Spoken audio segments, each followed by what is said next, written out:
좋아요, 구독 누르시면 부자 되실 거예요. 안녕하세요. 경제적 본능 2부 시작하겠습니다. 우리가 1부에서 그 모든 압박 속에서도 중국이 계속 치고 나가는 분야가 있다. 전기자동차를 예로 들어서 얘기했는데요. 압박을 우회하는 전략도 있고 숨겨놓은 전략도 있고 여러 가지 전략들이 있다라는 것까지 정리를 했는데 이번에는 중국 내부적으로 한번 가볼게요. 그래? 중국이 그럴 정도의 역량이 돼? 중국 경제 정말 안 좋다던데? 이런 얘기들 굉장히 많이 들으셨을 텐데 그래서 그런 중국 경제 최악이라는 키워드를 가지고 다시 한번 전병서 중국경제금융연구소장님과 얘기를 나눠보겠습니다. 다시 한번 인사드리겠습니다. 안녕하세요. 네, 안녕하십니까? 예, 극중하고 싶으면 먼저 지중이 먼저다. 응? 중국을 극복하고 싶으면 중국을 먼저 이해를 해야 된다라는 말씀을 소장님께서 하셨더라고요. 그래서 요즘에 중국 경제 폭망이다 이런 막 컨텐츠들 굉장히 많은데 이것이 정말 트루인가 진짜인가 지중하고 싶어서 여쭙습니다. 폭망인가요? 그래서 뭐 세계 인구의 6분의 1, 경제 규모 6분의 1인 나라가 멀쩡하게 있다가 한 해 만에 폭망할 수 있을까요? 그래서 이것은 제가 볼 때 세 가지 요인이 있는데 네. 첫 번째는 이제 미국의 언론들이 쓴 어떻게 보면 레토릭을 네. 한국의 언론이 아무 검증 없이 그대로 베껴서 이제 확산하는 게 하나 있고 네. 또 이제 SNS가 발전하면서 서로 경쟁적으로 자극적인 이제 어떻게 보면 제목을 뽑다가 보니까 나온 것 같고요. 그러나 우리 쪽에서 이제 그런 얘기들이 특히 최근에 많이 나온 건 두 가지인데 하나는 그 한순간의 관계를 조사한 걸 보면 뭐 중국의 조사도 그렇고 미국의 조사도 2017년 사드 때의 한순관계가 가장 악화됐는데 네.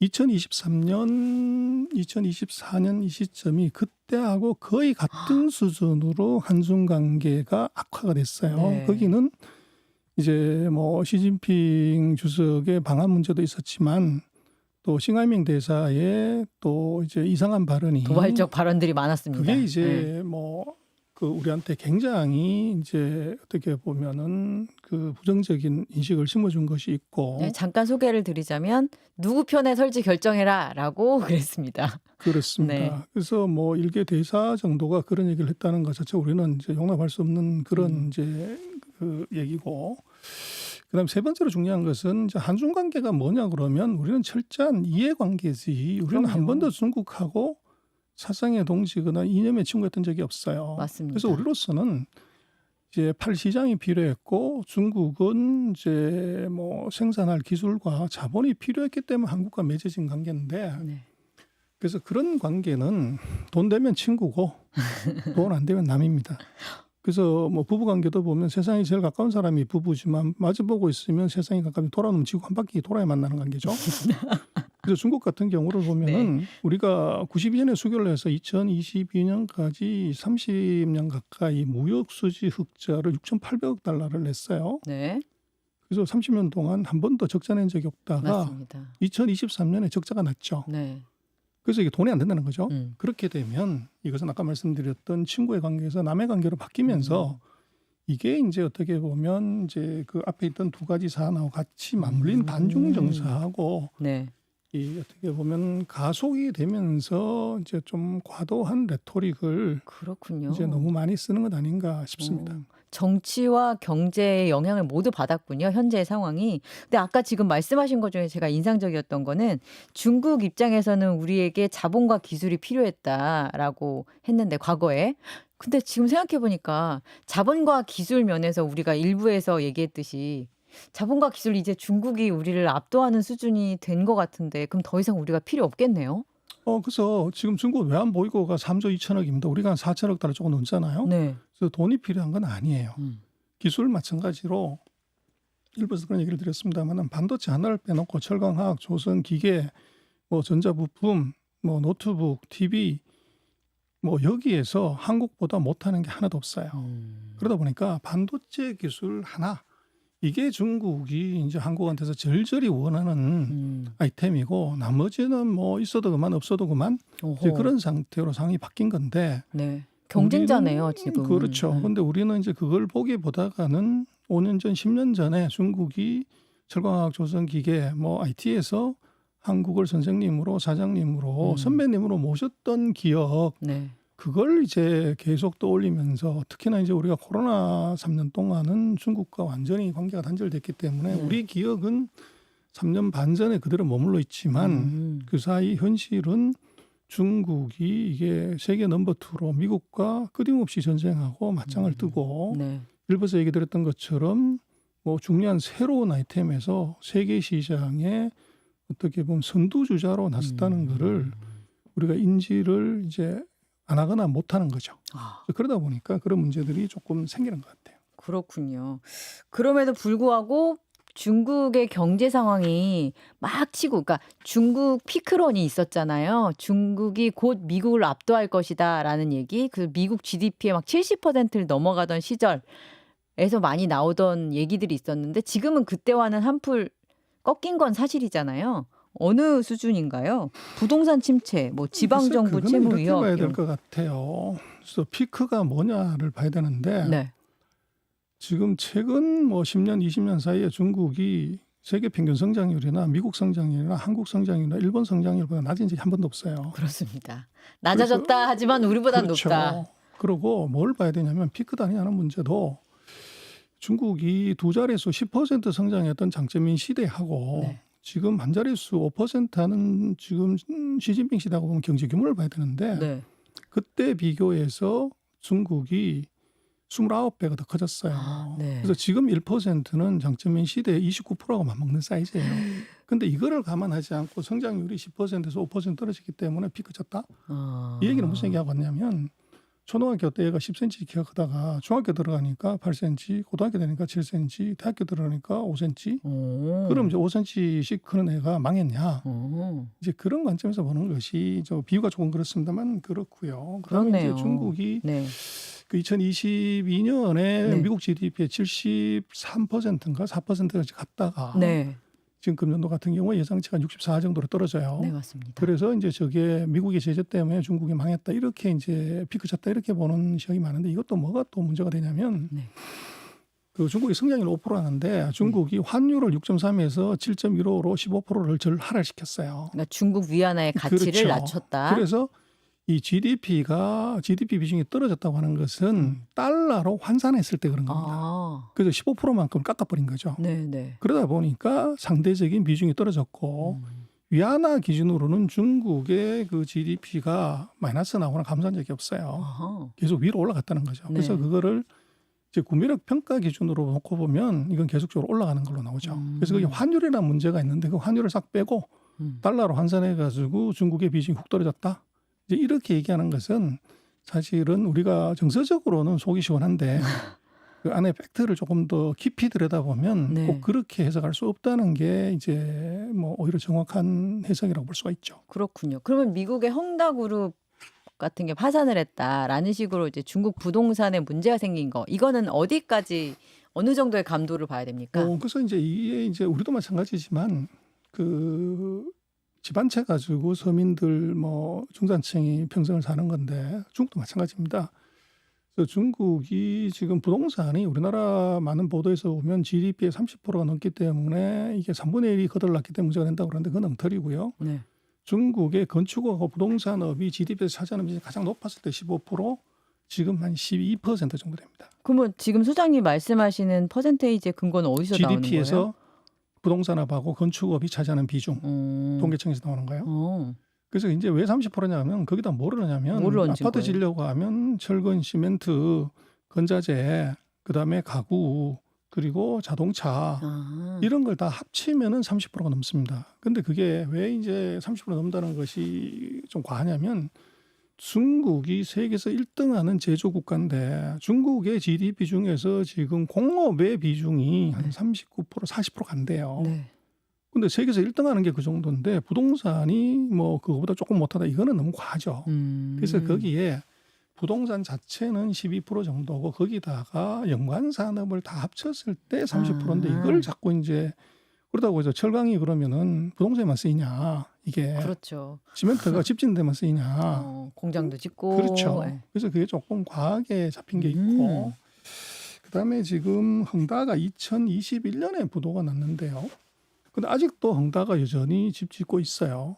집 그리고 짓고 있어요? 예, 그리고 2022년에 이제 빅구현 벽개원이라는 회사가 또 1등한 회사 부도났는데 네. 여전히 장사는 하고 있고요. 그럼 부도가 무슨 처음 어떻게 이해되는 거예요, 그 상황은? 그래서 그게 네. 결국은 이제 그 중국이 아직 부도를 안 내고 있다는 거죠. 그래서 그 이유는 이 회사들 1등하는 회사들이 이게 짓던 집이 많기 때문에 네. 그 분양을 한 것이 있으니까 그걸 부도를 내버리면 이제 수백만의 사람들이 이제 거리에 나는 불상사가 생기니까 연쇄적인 파급 효과를 막기 그렇죠. 위해서 정부가 관리를 하는 거다. 그렇습니다. 근데 네. 이제 보면은 우리는 1등하는 건설회사가 부도났으니까 중국 부동산이 다 거들났다 이렇게 이제 많이 판단하는데 우리도 대우건설 1등 했었잖아요. 근데 대우건설이 부도났단 말이에요. 근데 그렇다고 해서 한국건설회사가 다 부도났냐? 그건 아니죠. 그래서 이제 그거는 그렇게 봐야 되는데 문제는 이제 중국의 부동산이 문제가 되는 것은 중국이 2021년에 공동보유라는 정치 아젠다를 갖고 나오면서 네. 거기에 공동보유에 이제 공공의 적을 3명을 골랐어요. 하나가 부동산, 두 번째가 플랫폼 기업, 세 번째가 사교육업체. 네. 다 떼돈 버는 사업들인데 이거는 이제 혼자서 잘 먹고 잘 사는 거니까 손을 봐야 된다. 공동 부유라는 개념 자체가 이제는 우리가 다 같이 같이 잘 먹고 잘 살아야 살자. 된다라는 그게 시진핑 시진핑의 3기 정부의 국정 아젠다예요. 네. 근데 이제 아젠다에 몰입이 돼가지고 이걸 세게 집행해서 보통 부동산 규제는 한 1년 반 하면 푸는데 이걸 내리 3년 동안 해버린 거죠. 와. 그리고 거기에 플러스 해가지고 코로나가 같이 이제 덮쳤고 그러다 보니까 이게 집값이 뭐 집값하고 부동산 가격과 주가가 GDP의 한 48%만큼 폭락을 했어요. 그래서 갑자기 나는 아무 짓도 안 했는데 정부 정책 따라서 갔더니만 이게 벼락거지가 돼버린 거죠. 그래서 그렇게 되면 소비 심리가 위축이 죽게 되죠. 되시죠. 예. 그래서 지금 중국 같은 경우는 부동산 정책의 오판이 네. 벼락거지를 그러니까 역웰스 이펙트가 나타나면서 소비 심리를 죽여버린 것이 이게 중국의 경제의 진짜 문제고 그렇다고 해서 뭐 GDP라는 것이 이게 소비만 있냐 그 수출이 있고 투자도 있고 소비도 있는데 소비를 뺀 투자하고 수출은 이건 5%가 훅 넘어가요. 네. 근데 소비가 이게 2%대로 훅 떨어지는 바람에 GDP 성장률 5%를 소비가 까먹고 있는 거죠. 네. 그래서 지금 중국이 위기다 뭐 이라는 문제는 소비 위기고 그래서 이것은 이제 98년 아시아 금융 위기 때 네. 그때쯤에 나타났던 이제 소비가 부족한 상황하고 굉장히 유사한 상황이에요. 그래서 지금 저걸 보시면은 저 파란 색깔이 저게 네. 부동산 투자인데요. 네. 저거 하나가 마이너스고 나머지는 다 플러스로 올라왔어요. 그래서 금년 7월 때까지 통계가. 근데 문제는 그게 보면 과거 중국 같은 경우 다 5% 이상 가야 되는데 네. 4%, 3%, 2%. 예. 그래서 이게 리커버하는 속도가 굉장히 느리다는 거죠. 그래서 중국이 끝났냐 이것보다는 과거에 비해서 리커버의 속도가 굉장히 느려졌다. 이것은 아까 말씀드린 정책의 오판이 하나 있었고 코로나의 후유증이 하나 있고 자산 가격 하락에 따른 소비 심리 위축이 리커버를 과거에 보지 못했던 굉장히 느린 속도로 만들어 놓은 거죠. 근데 저거가 이제 결국은 과거보다 못하기 때문에 위기라고 보는 이제 그 이유죠. 그럼에도 불구하고 아까 말씀하셨듯이 과거보다 낮아진 경제 성장률이라고 하더라도 우리보다 높다는 것에 좀 방점을 줘야 되는 게 대학생이 5cm 큰 거는 세게 큰 거거든요. 이렇게 볼 수도 있는 대목이 있다는 게 좀 약간 새롭게 좀 받아들여야 될 것 그렇습니다. 같아요. 뭐 지금 7월 달에 나온 IMF 예측시 보면 전 세계가 3.2%, 미국이 2.6%, 인도가 7%, 중국이 5%입니다. 인도 빼놓고서는 가장 높은 성장이에요. 그렇군요. 그럼에도 불구하고 또 많이들 짚는 게 중국의 청년 실업률이에요. 우리가 일부에서 잠깐 또 얘기했는데 엄청난 규모의 대학생들, 그러니까 인력들이 방출이 되고 그중에 반이 또 공대생이다. 그리고 그런 것이 첨단 기술 산업 발전에 좋은 양분이 된다. 이런 취지의 말씀을 해주셨는데 또 상당수는 대학을 졸업하고 취업할 데가 없어가지고 뭐 대학원생들이 또 갑자기 엄청나게 막 10년 안에 10배가 늘어나고 뭐 이런 경우도 있다고 해서 이거는 또 어떻게 해석을 해야 되는지. 그래서 이건 이제 그 젊은이들 MZ세들이 좋아하는 직업들이 바로 이제 닦고 조이고 기름치는 것이 아닌 사무실에서 컴퓨터로 일하는 직업인데 그게 바로 부동산 중개업, 플랫폼 기업, 또 이제 뭐 사교육 이런 거죠. 공동 부유에서 많이 때렸던 그렇죠. 그래서 그 회사들이 시대들. 사람을 안 뽑고 오히려 구조정을 해버리니까 젊은 사람들이 취업하고 싶은 일자리가 없어진 게 큰 이유고 그래서 뭐 역대 지금 최대로 청년 실업률이 높아요. 그러면 이게 큰 사회 문제가 돼서 이제 그래야 되는데 뭐 그렇게 시위가 일어났다든지 뭐 이런 얘기는 별로 없어요. 그 이유는 뭐냐면 뭐 실업률이 높기는 하지만 중국의 지금 MZ 세대들 같은 경우는 지갑이 6개가 돼 있는 거죠. 40년 아. 동안 이제 애를 한 명밖에 안 낳기 때문에 네. 외할아버지, 할머니, 엄마, 아빠, 할아버지, 할머니 6명의 어른들의 돈을 쓸 수 있기 때문에 그것이 그렇게 심각한 사회 문제로는 안 되고 있고 네. 그리고 이게 이제 6월 달에 13%에서 7월 달에 17%로 훅 올라갔어요. 그래서 이 큰일 났다. 이렇게 이제 뭐 중국이 봐라 이런데 이것도 조금 분석을 해보면 좀 다른 것이 중국은 이제 9월 학기이기 때문에 6월 달에 졸업을 해요. 그래서 중국이 통계를 받고 청년 실업률은 대학 재학생은 통계에서 빼고 대학을 졸업한 애들만 잡는데 7월 달은 이게 하반기에 취업을 한 애들이 9월, 10월에 이제 직장을 가다 보니까 7월 달에는 이게 약간 노는 기간. 노는 기간으로 잡혔는데 요게 다 실업자로 잡히는 거죠. 아. 졸업생들이 다. 그래서 13에서 17로 올라갔고 그래서 과거 데이터를 보면 7월 달에 항상 피크고 8, 9, 10, 11, 12월은 뚝 떨어져요. 그래서 이번 지금 이제 6월에서 7월의 실업률의 급증은 그건 계절적인 요인이다. 그렇게 봐야 되고 또 하나 주목할 것은 이제 그러면 중국의 전체 실업률은 얼마나 이게 사실은 중요하죠. 네. 전체 실업률 5% 정도입니다. 그러니까 그중에 대부분이 청년들이란 소리잖아요. 그래서 그렇게는. 이제 이게 뭐냐고 하면 네. 중국의 지금 MZ 세대들 그러니까 16세부터 24세까지 인구 비율이 10.1%인가 그래요. 10%밖에 안 되고 그리고 이제 노동시장에서 전체적으로 5%라는 얘기는 이게 청년 실업률은 17%인데 어떻게 전체 실업률 5%가 아니라는 것은 비중이 10%밖에 안 되는 것도 있고 네. 그다음에 기업들이 이제 코로나 끝나고 나서 공장을 재가동하고 정상화할 때 신입사원은 안 뽑고 이 경력자를 대거 뽑았다는 얘기죠. 그렇죠. 그래서 이제 잘 자르지도 않고. 그 네. 뭐 자르는 것이 아니라 사람을 빨리 구해가지고 중국의 수출이 2자릿수 뭐 이렇게 가요. 그러다 보니까 빨리 공장 돌려야 되는데 교육 훈련 6개월씩 시켜야 되는 신입사원보다는 경력사원 채용이 많았다.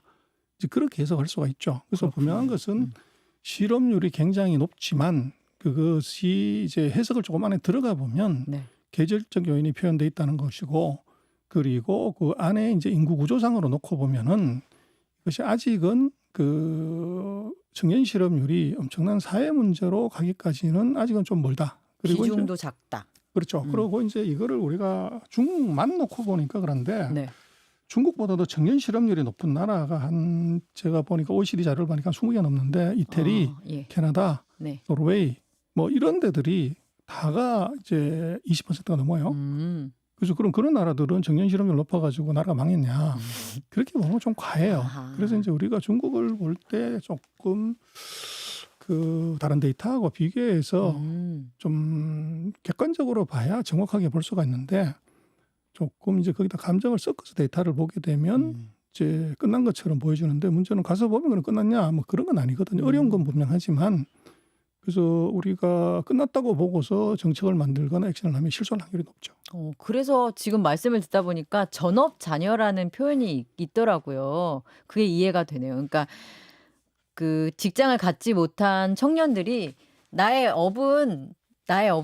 메인 업은 자녀야. 그 어머니 아버님 돌봐드리고 이런 거야라고 하길래 저는 웃기는 소린가 슬픈 소린가 했는데 약간 실제가 반영된 거네요. 그러니까 엄마 아빠가 돈이 좀 있으시고. 그렇죠. 근데 우리나라도 사실은 뭐 그런 전업 자녀가 있죠. 근데 그거를 아까 우리 방송 전에 그런 얘기를 했지만 중국은 31개 주유소가 있는 나라다.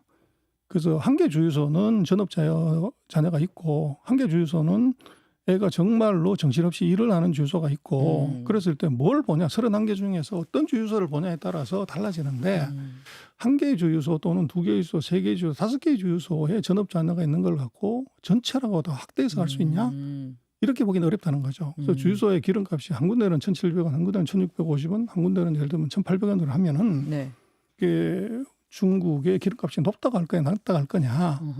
이거는 조금 전체적인 관점에서 봐야지 부분을 확대해서 가는 걸 갖고서 전체로 보는 것은 주유소 한 개의 상황이나 기름 가격을 이 서울 시내 전체 기름 가격이나 주유소 업체들의 경기로 해서는 같은 결과가 나온다. 그렇군요. 그러니까 우리가 지금 요즘에 많이 했던 게 그 한 개의 그 빈 주유소만 보고 그 정치 경제 상황 때문에 반중 정서가 나빠진 상황에서 자꾸 한계 중에서만 보고 있었다라는 걸 소장님 얘기를 들으면서 계속 느끼게 되는데요. 그럼에도 불구하고 중국이 가진 어떤 한계 같은 것에 항상 이제 연동되는 얘기가 공산당 일당 독재 그리고 거기서 만약에 잘하면은 전기 자동차처럼 특출난 결과물이 나올 수 있지만 잘못된 정책 설정을 하게 되면 그게 지속적으로 이어지기 때문에 파급 효과도 굉장하다. 공동 부유가 그 대표적인 예가 될 것 같은데요. 아까 말씀해 주셨듯이 이런 방식으로 이제 중국 경제를 살리기 위해서 혹시 이런 약간 폐쇄적인 부분 이런 게 개선될 가능성 같은 것 혹시 포기할 가능성 같은 게 있을까?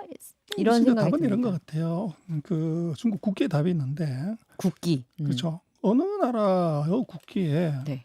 어떤 당이 국가를 통치한다고 표시해 놓은 국기가 있을까요? 우리나라 국기에 보면 뭐 큰일 나죠. 국힘이라든가 그런 게 저희는. 없단 말이에요. 근데 네. 중국은 오송공기에 보면 큰 별 한 개, 작은 별이 붙어 있는데 그 큰 별이 공산당입니다. 그래서 공산당이 없으면은 중국 자체가 없는 아주 희한한 구조를 가진 나라고, 제가 볼 때는 당의 문제가 아니라 그것은 이제 당을 운영하는 사람과 정책이 문제죠. 네. 그래서 최근 3년간의 중국의 저런 이제 경제가 하강하고 내수가 이제 문제가 되는 것은 그걸 집행하는 사람, 그다음에 아젠다의 문제지, 그거를 이제 국가 전체적으로 뭐 해석할 수 있냐, 그런 것들은 조금 과한 해석이고, 그래서 뭐 중국에는 그런 말이 있죠. 물은 배를 띄우기도 하지만 배를 전복시켜 버리기도 한다. 네. 그래서 중국으로서는 사실은 시위하거나 이런 것들은 오히려 불만의 표시이기 때문에 이제 진압할 수 있지만 아무 말 안 하는 침묵의 다수가 무섭다는 걸 중국은 체험적으로 알아요. 그래서 중국 정부가 내리 3년 동안 지금 규제하다가 2024년 들어서 내수가 완전히 이제 싸게 들어가면서 파탄나니까. 첫 번째는 모든 문서에서 공동부유라는 정책 문건에서 공동부유라는 단어가 사라졌어요. 3년 내내 하다가. 그렇죠. 네. 그래서 이게 이제 정책 스탠스에 일단 전환이 변화군요. 있었고, 네. 그다음에 이제 그 사이에 그 정책의 가장 핵심이었던 부동산 규제, 플랫폼 규제 이거 싹 다 풀었습니다. 그래서 최근에는 보면 알리바바에 대한 규제를 이걸 공식적으로 이제 더 이상 독점 규제에서 이제 해제한다. 이렇게 이제 얘기를 했고, 또 들린 얘기는 이제 총리가 직접 마윈한테 전화해서 오. 뭐 물론 루머고 이제 그런 거긴 하지만 네. 분위기를 알 수는 그죠, 있겠네요. 내수 경기를 좀 살려라. 그래서 오. 최근에 보면 마윈의 그 사회 활동이 이제 시작이 돼요. 그리고 한때 최근에 없어졌었잖아요. 그렇습니다. 네. 그래서 지금 중국의 플랫폼 기업들 또는 이제 그 뭐 전자기업들, 빅테크 기업들을 홍콩에다가 이제 새로 상장시키는 프로젝트도 이번 달부터 시작을 하는 것 같아요. 그러니까 홍콩, 광저우 그 부근을 약간 첨단 산업의 메카처럼 키우려고 하는 분위기가 있는 것 같더라고요. 뭐 그런 거가 있는 것 같아요. 네. 그래서 지금 중국으로서는 이제 그 정책의 실패, 이제 헛발질로 인한 이 소비 심리의 악화, 이제 이거를 이제 처절히 반성하는 이제 그런 그 기미가 보이는 것 같아요. 네. 그래서 모든 정책했던 거 다 뒤집었고 이제 부양으로 돌아선 것이 아마 그 시그널인 것 같고, 그래서 뭐 그렇다고 해서 이제 왜 그러면 바로 정책을 돌렸는데 왜 효과가 안 나냐, 왜 플러스를 안 되냐 그러는데, 우리가 감안해야 되는 것은 우리도 뭐 부동산 정책, 많은 사회 정책을 하지만 인구 5천만도 정책 시행하고 나서 효과 나는데 6개월에서 뭐 8개월 이상의 시차가 있잖아요. 네. 근데 중국은 경제 규모가 우리 10배란 말이에요. 네, 맞습니다. 근데 10배가 뭐 정책 항공모함이죠. 그렇게 그렇죠. 따지면. 발표하자마자 바로 이제 효과를 내냐, 한 달 만에, 두 달 만에, 석 달, 그건 아닌 것 같아요. 그래서 연초 1회 중국이 이제 3월 달에 양회의하고 난 다음에 정책 스탠스를 바꿨기 때문에 그다 플러스 대략 6개월에서 9개월 정도를 더 하면 금년 아마 3, 4분기, 4, 4분기 3말 4초 정도에 나오는 어허. 경제 지표 또는 이제 뭐 변화, 그게 그 어떻게 보면 중국 경제의 턴어라운드의 시그널이 이제 될 수 있지 않나 싶습니다. 내년 봄에 한번 성적표를 꺼내보자 이렇게 보면 아니요, 되겠군요. 금년 겨울. 금년 겨울부터. 그 시차로 보면은 6개월에서 9개월 정도 정책 시차를 놓고 보면 3월에 양해를 했기 때문에 플러스 6에서 9를 하면 9에서 12 사이가 되는 거죠. 그래서 3, 4분기 말, 4, 4분기 초. 그래서 저는 그 약간 성적표 얘기를 왜 했냐면 시진핑이 지금 3년임한 상황이잖아요. 근데 지금 분위기를 보면 사연임도 할 것 같잖아요. 지금 법으로 따지면 사연임도 할 수 있는 거 아닙니까?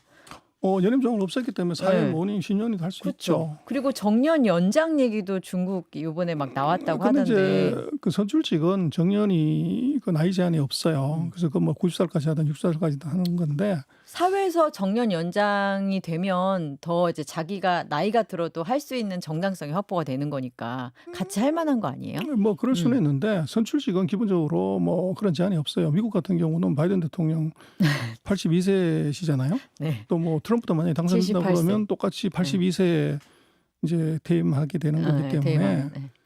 그래서 뭐 예를 들어서 그 기준을 적용한다 그러면 적어도 시진핑 같은 경우는 앞으로 10년 뭐 그 정도는 충분히 미국의 경우를 본다면 할 수가 있죠. 그래서 그 이후 성적- 문제는 또 다른 문제가 될 네네. 거고.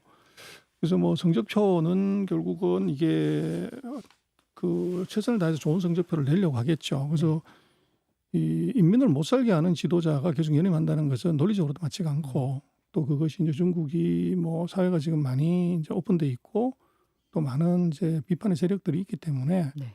경제가 경제가 계속적으로 지금처럼 나빠지는데 뭐 3년에 4년을 한다? 그거는 굉장히 많은 문제를 불러일으킬 가능성이 높죠. 28년도, 27년. 27년도인가요? 그 중국은 27 사이클입니다. 2년, 7년, 5년마다 이제 주석이 바뀌기 때문에 네. 27 사이클입니다. 그러면은 제가 또 중국의 그 계획 아까 말씀하셨던 이렇게 중국이 추상적으로 이제 계획을 세워 이제 대회에 공표한다. 중요한 내용은 대회비로 한다라고 말씀하셨는데 27년 이후에 뭔가 도달할 목표들이 되게 많더라고요. 그래서 시진핑 입장에서는 아직 그 목표치에는 우리가 생각했던 시점이 아니니까 나 연임은 일단 시켜주고 내가 계속 할게 막 이럴 수도 있겠다라는 생각이 좀 충분히 들었거든요. 그럴 수 있는데 음. 그래서 2035년에 중국은 이제 미국을 GDP에서 추월하겠다는 것이 내부적인 목표예요.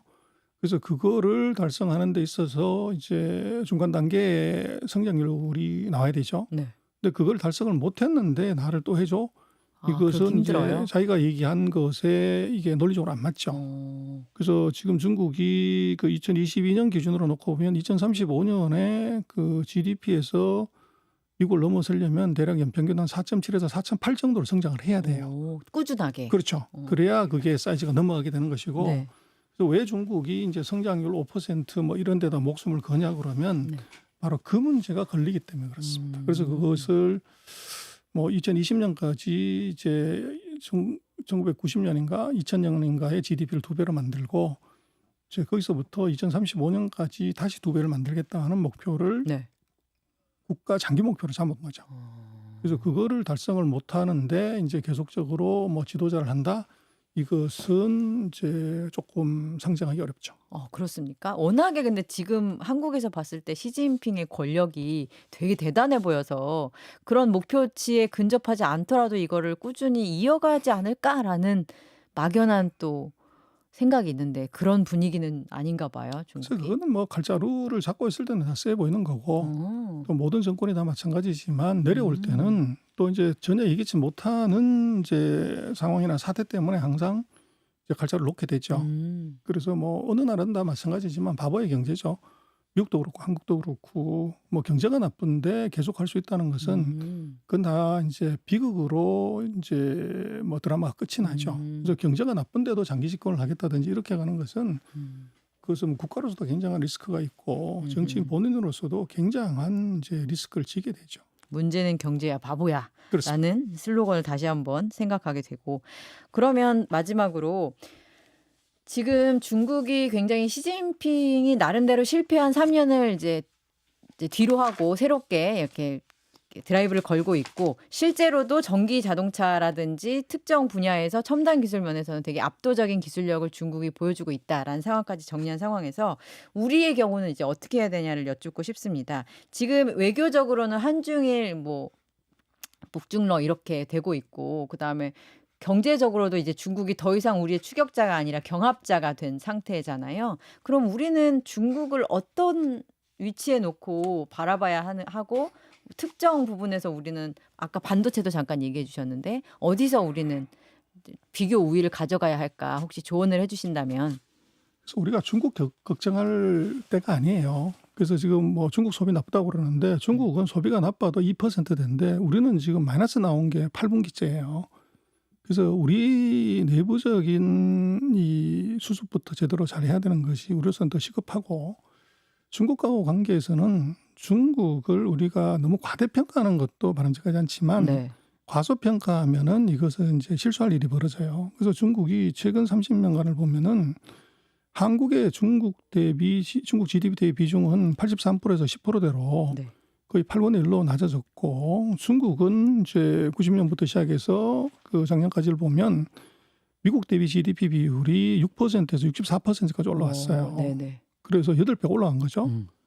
그래서 그거를 우리가 너무 낮게 보면 안 된다는 거고 그리고 이제 중국이 이제 망했다 또는 폭망했다 뭐 다 탈중국했다 이렇게 얘기하는 것은 그것은 너무 이제 과한 표현이고 우리로서는 뭐 거래소가 무너져도 살아남는 기업을 고르는 것이 장사고 그게 비즈니스죠. 그럼요. 그래서 그거를 하려고 하면은 중국에 대해서 정확하게 이해하고 판단하는 것이 오늘 또 뭐 여러 가지 얘기를 많이 했었지만 네. 그게 중요하고 그래서 중국에 대해서는 탈중국 하나로 모든 것을 끌고 가는 것은 너무 이게 광범위하다. 네. 그래서 탈중국, 감중국, 진중국으로 구분해서 우리 전략 짜야 됩니다. 그래서 임금이 따먹게 못하는 거 네. 중국하고의 경쟁에서 밀린 것은 빨리 공장 빼가지고 베트남으로 가는 게 맞죠. 그래서 우리도 예전에 보시면 마산 수출 자유지역, 구미 수출 자유지역, 뭐 부천 구로 수출 자유지역이었단 말이에요. 거기 전 세계 기업들 다 들어와 있다가 싹 다 나갔다고요. 그래서 우리도 퍼캡ita 인컴 10,000불 넘어갈 때 경쟁력 없는 외국 기업이 한국에서 다 나갔는데 중국이 지금 퍼캡ita 인컴이 13,000달러인데 그거 못 맞히는 거 5년 전에 벌써 뺐어야죠. 근데 그걸 이제 퇴출하는 걸 갖고서 중국 망했다 이렇게 보는 건 넌센스고 네. 두 번째는 이게 아직도 장사 잘하고 있는데 뭐 철강, 화학, 조선, 기계, 부품 이거 장사가 되는 것은 끝까지 장사해서 돈 벌고 나오지 지금 굳이 털고 나와야 될 이유가 있냐는 거예요. 그래서 그게 서서히 줄여서 나와야 되는 감주군 가는 전략 네. 이거 같이 써야 되고 네. 그리고 지금 전 세계 최대 자동차 시장, 최대 핸드폰 시장, 최대 노트북 시장 뭐든지 다 최대 시장 아닙니까? 그렇죠. 네. 근데 그 소비재 시장 그리고 네. 전 세계의 에루샤의 38% 에루샤? 아, 명품. 아우. 그런 순간 당황했어. 에르메스, 루이비통, 샤넬. 에루샤의 38%를 중국이 사요. 네.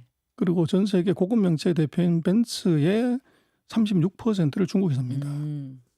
그래서 전 세계 최대 명품 시장 네. 또 명차 시장 전 세계 9대 명차 27%를 중국이 사고 있는데 이 시장을 우리 바로 옆집에 뒀는데 이 소비재 시장을 그냥 넘길 게 아니고 우리 다시 들어가야죠. 이용해야죠. 그렇죠. 그래서 우리가 이게 탈중국으로 하나 묶어가지고 다 가지 말고 네. 전략은 탈중국, 감중국, 진중국으로 구분해서 세분해서 전략을 가져가는 것이 맞고 네. 뭐 그런 게 있잖아요. 국자가 10년 국을 퍼도 국맛을 몰라요. 네. 근데 중국에서 비즈니스를 한다고 하는데 국어가 안 되면 중국인한테 물건을 팔 수 있을까요? 그럼요. 그래서 우리가 처절한 반성을 해야 되는 것은 중국에서 문 닫고 나왔다 그러는 회사의 대표이사, 현지법인 대표이사가 중국어가 되냐? 그리고 중국에서 학교를 나왔냐? 이거 한번 확인해 볼 필요가 있어요. 그래서 우리가 미국에 주재원 보내고 대표 보낼 때 미국에서 MBA 한 사람 보내자요. 근데 그쵸. 영어가 안 되는 사람, 이 미국에서 학교도 나온 적이 없는 사람을 보내가지고 미국에 장사한다? 이건 우리가 상정하기 대단히 어렵죠. 그렇네요. 그런데 문제는 최근 30년간 우리가 대기업이든 중소기업이든 중국이니까 이제 통역시키면 되지. 이런 형태로 이제 우리 OEM 공장으로서는 그게 메이크 센스 했지만 중국이 지금 마켓으로 바뀐 상황에서는 더 이상 통하지 않는군요. 중국인의 언어로 얘기하지 않으면 우리 물건 못 파는 거죠. 마음을 살 수 없으니까. 그렇죠.